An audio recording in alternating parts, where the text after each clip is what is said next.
Olá galera, estou de volta aqui no meu canal da História. Hoje eu vou falar sobre a ditadura militar no Brasil, que durou de 1964 a 1985. Foram 21 anos de ditadura.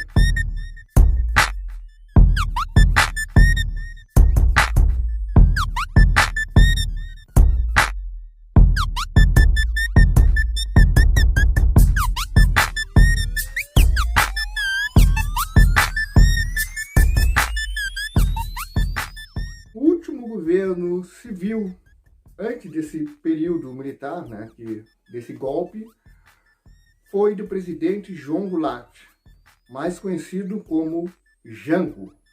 Jango foi derrubado, por uma junta de militares, na qual foi colocado como o primeiro presidente, da era golpe, foi Castelo Branco. Esse golpe se dá com o apoio dos Estados Unidos. Inclusive, teve uma operação chamada Brother Sun, que colocava porta-aviões norte-americanos dos Zeus na costa brasileira, no litoral brasileiro, pronta para atacar caso Jango resistisse. Jango tinha o apoio da Marinha e no Rio Grande do Sul, o governador Leonel Brizola contava com o Terceiro Exército e o apoio da Brigada Militar. Também Jango tinha o apoio do Exército que estava em Brasília, que estava pronto para resistir contra os golpistas e também contra o ataque dos Estados Unidos. E a Marinha brasileira se colocava pronta também para defender, o território brasileiro contra o ataque dos Estados Unidos. Mas, infelizmente, João Goulart fugiu. Deu-se aí, então, a consolidação do golpe e não precisou haver o ataque dos Estados Unidos. Os porta-aviões americanos, junto com seus navios, se retiraram da costa brasileira. E assim os golpistas tomaram conta do Brasil. Castelo Branco foi o primeiro presidente, general do Brasil. Foram estabelecidas várias leis. Mesmo com a ditadura proibindo o direito da livre manifestação, da greve que foi estabelecido, houve muitas passeatas estudantis, principalmente no período de 1967 a 1968. Nós vamos ter em 1968 a 1974 a guerrilha urbana e rural, toda uma mobilização da sociedade civil, sendo que a partir de 1975 nós vamos ter operários, advogados, professores, camponeses fazendo uma grande pressão por abertura política. Então os presidentes eram generais, escolhidos por uma junta de comandantes das forças armadas. Houve perseguição aos opositores, muitos foram presos, mas nenhum grande banqueiro foi preso. Havia privilégios para empresários escolhidos, grandes empresários que eram escolhidos, que faziam parte da estrutura do governo militar. As decisões econômicas, os militares procuravam ouvir sempre esses principais empresários. A greve estava proibida, mas mesmo assim havia muita resistência, manifestações. Como todos sabem, eu já falei aqui que o golpe foi comandado pelo Castelo Branco, que foi presidente de 1964 a 1967. A Constituição de 1967 foi elaborada por homens ligados ao general Castelo Branco e aprovada por um Congresso Nacional mutilado. Mutilado porque os deputados e senadores mais combatidos tinham sido cassados. A maioria dos deputados que eram oposição a esse regime tinham sido cassados. Então, era um Congresso mutilado que ficou ali, era a favor do regime. Houve atos institucionais, estabeleceu que o presidente da República, os governadores dos estados e prefeitos passassem a ser eleitos indiretamente, escolhidos pelo governo militar. Os antigos partidos foram extintos, se criou dois partidos, o MDB, que era o Movimento Democrático Brasileiro, e a Arena, tá? A Arena era o partido ligado, tá, aos militares. Durante esse período nós tivemos, né, a guerrilha famosa, a guerrilha do Araguaia, que foi na região norte, no estado do Tocantins, onde tinha os militantes do PCdoB, né, que organizaram lá, juntos com os pequenos colonos, que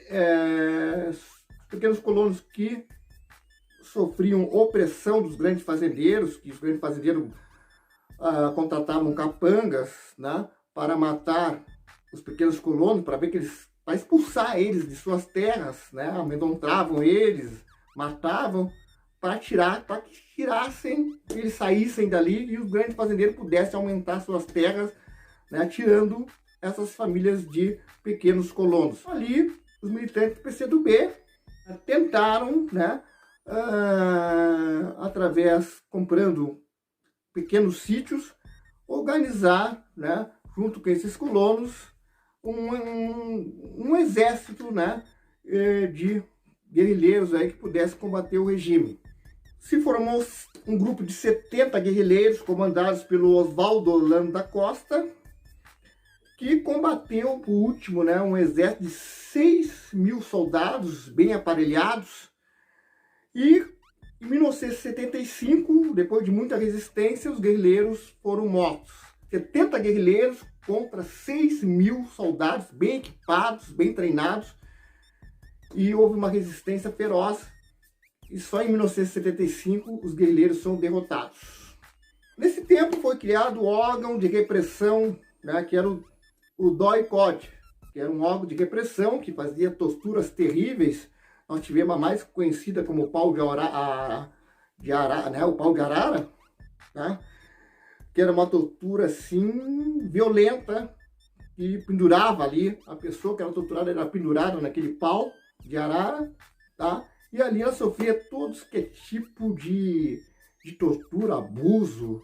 Nós tivemos tortura com alicates, né, onde amassavam os órgãos genitais das pessoas que passavam por essa tortura. Tudo isso para confessar, né, para falar e entregar aonde estavam escondidos, né, os outros guerrilheiros. Grande parte não entregava seus companheiros, apesar de toda a tortura, morriam ali sem falar. Era uma resistência muito forte.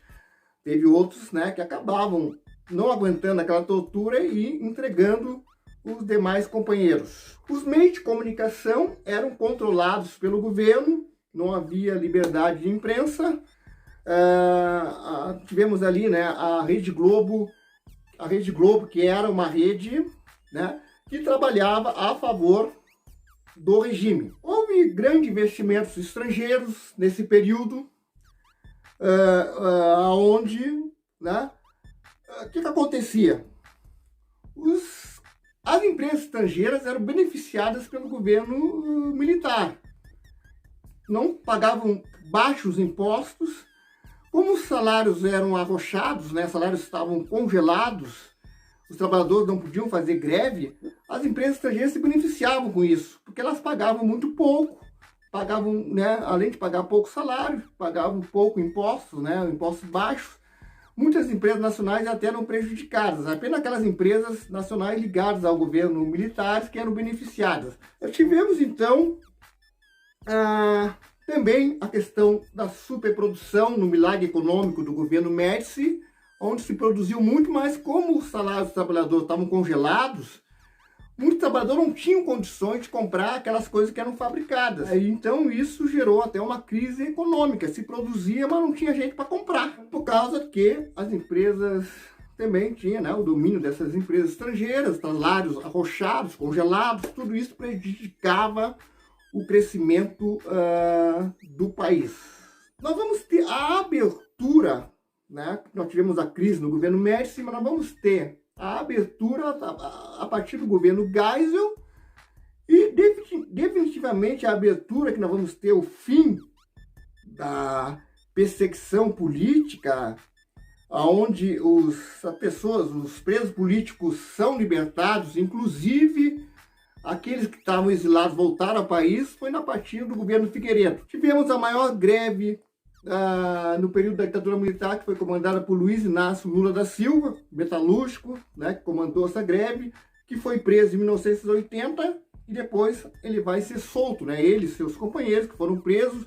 Mesmo preso, os trabalhadores continuaram em greve, teve 100 mil pessoas, trabalhadores, né, que se mobilizaram mesmo com Lula preso, e teve essa abertura, então, política, aonde depois, né, vamos ter a luta pelas diretas já, comandada por Dante de Oliveira, né, a emenda Dante de Oliveira, que vai permitir a luta pelas diretas já. Infelizmente, não foi, né, acabou não sendo aprovado no Congresso por pequena diferença de votos. A emenda Dante de Oliveira não foi aprovada e aí vemos então eleição indireta. Nessa eleição indireta, como a Arena, que tinha se tornado PDS, né, e do PDS surge um racha que vai originar o PFL. Esse PFL se alia com o antigo MDB, que virou o PMDB, e assim elege Tancredo Neves, o primeiro presidente eleito pós-ditadura, mas na eleição indireta. A eleição direta só vamos ter em 1989, que foi a eleição de Collor de Mello. Galera, espero que vocês tenham gostado da minha aula aí, tá? Deixe seu like e se inscreva aí no nosso canal.